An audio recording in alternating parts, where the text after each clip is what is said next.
కర్నూలు జిల్లా పతికొండలో ఓ యువతి ఫేస్బుక్ పరిచయంతో యువకుడిని ఘరానా మోసం చేసింది. చెల్లి పేరుతో అకౌంట్ ఓపెన్ చేసిన లావణ్య హైదరాబాద్కు చెందిన సాయిలుతో పరిచయం ఏర్పాటు చేసుకుంది.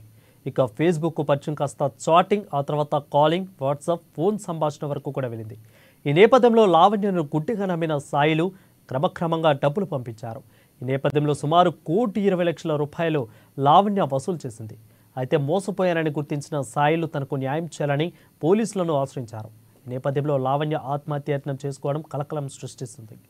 అయితే బాధితులు సాయిలు లావణ్యను బెదిరించినందుకే ఆత్మహత్యకు పాల్పడినట్లు స్థానికులు చెబుతున్నారు.